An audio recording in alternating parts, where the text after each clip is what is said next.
Ned Kelly's legacy extends beyond history books. His image, helmet, armor, and all has permeated art, literature, and film, shaping the Australian identity in subtle but profound ways. He is remembered in murals and statues, and his story is told in schools and pubs alike. Yet every retelling sparks debate. Was he a hero, or was he a criminal? Perhaps in the end, he was both. A man forged by circumstance, shaped by injustice, and immortalized by myth. Among these vast, rugged landscapes, one figure would rise to etch his name indelibly into the country's history: Ned Kelly. A man who, depending on who tells the story, is either a hero of the oppressed or a cold-blooded criminal. Kelly's legend begins not with iron and gunfire, but with bloodlines, family, and the crushing weight of circumstance. Edward Ned Kelly was born in December 1854 in Beveridge, Victoria, the son of John Red Kelly, an Irish convict transported to Australia, and Ellen Quinn, an Irish immigrant. His childhood was steeped in hardship. The Kelly family, like many Irish settlers, lived on the fringes of society, viewed with suspicion and disdain by the Anglo-Australian establishment. From an early age, Ned was exposed to the harshness of life on the margins. Frequent run-ins with the law, brutal treatment by authorities, and the pervasive spectre of poverty. For Ned, rebellion was not a choice, it was a way of survival.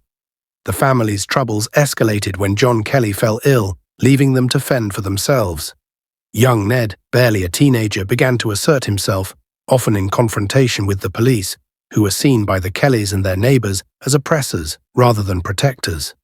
These early skirmishes planted the seeds of what would become a legend: the outlaw who dared to challenge authority, not for wealth, but for dignity. By the early 1870s, Ned Kelly's name was already whispered in the back streets and public houses of Victoria. Yet it was a tragic event, the killing of his mother's abusive partner and a series of confrontations with the police, that transformed him from a troubled youth into a fugitive. The Kellys, along with associates like Joe Byrne and Steve Hart, were driven to desperate measures by a system they saw as corrupt and biased. Their flight from justice became the stuff of folklore, and the vast Australian bush became both their shield and their stage.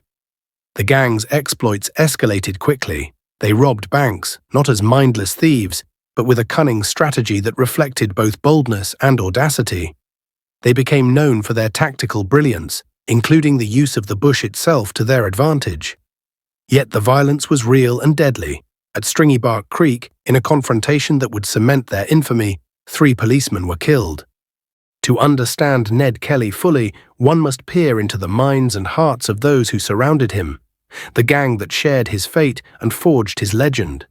Joe Byrne, with a sharp wit and unwavering loyalty, was the strategist, often planning their moves with precision. Steve Hart, smaller but fierce, was a shadow in the bush, quick and deadly. Together, they were more than outlaws. They were a brotherhood, bound by circumstance, defiance, and a shared belief that the law had turned against them.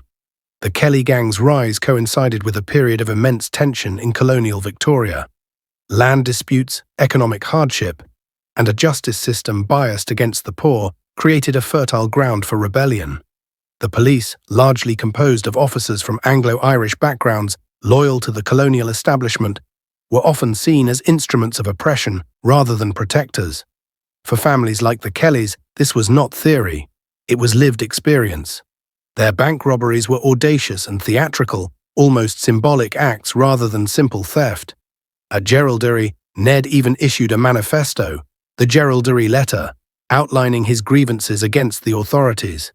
He railed against police corruption and social injustice, presenting himself not merely as a criminal, but as a man fighting against tyranny. The letter remains one of the most significant documents of colonial Australia, revealing the intellect and ideology behind the mask of the outlaw. Yet violence was never far from the Kelly gang. The brutal truth cannot be ignored. Men died, and the cycle of fear and vengeance escalated. In the eyes of the state, Ned Kelly became public enemy number 1, hunted relentlessly across the vast Australian landscape. It was in the bush, amidst eucalyptus and scrub, that Ned Kelly's ingenuity shone brightest. The gang mastered guerrilla tactics long before the term existed. They used knowledge of the terrain, speed, and surprise to outmaneuver heavily armed police. Their mobility and resourcefulness made them nearly untouchable for months. Townspeople often aided them, either out of sympathy or fear, further complicating the moral narrative. This dance of pursuit and evasion became the defining rhythm of Kelly's life, an epic struggle that fascinated, terrified, and inspired the public in equal measure. And then came the armor. It was more than protection, it was a symbol. Forged from plowshares and shaped to fit the gang's bodies, the armor transformed them into almost mythical figures. Witnesses described the clanging, almost supernatural sight of armored men advancing through the bush under a hail of bullets. At Glenrowan, the spectacle reached its zenith. Ned Kelly, encased head to toe in steel, led his gang in a final desperate stand. The town became a battlefield, the railway line a snare, and the authorities faced a foe unlike any they had seen. Despite meticulous planning, Glenrowan became the end. Betrayal, miscalculation, and the overwhelming force of the police brought the siege to a tragic conclusion. Byrne and Hart died in the flames, while Kelly, grievously wounded, was taken alive.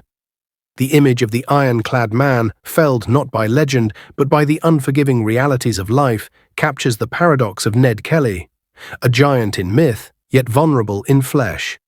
His capture was not merely a victory for the law, it was the moment when the story of the outlaw transformed irrevocably into legend. Ned Kelly's story did not end with his execution. In many ways, it began there. The man who had defied authority and challenged a system stacked against the poor became immortalized in Australian consciousness. Artists and writers began to reimagine him not merely as an outlaw, but as a symbol of resistance. Sidney Nolan's iconic paintings transformed Kelly into a figure of myth, emphasizing the duality of man and legend. The imagery of the ironclad outlaw became a visual shorthand for courage, rebellion, and the fight against oppression. Literature embraced the complexity of Kelly's character. From historical biographies to fictionalized accounts, writers grappled with the contradictions inherent in his life. He was at once a cold-blooded killer and a protector of his family, a rebel and a folk hero.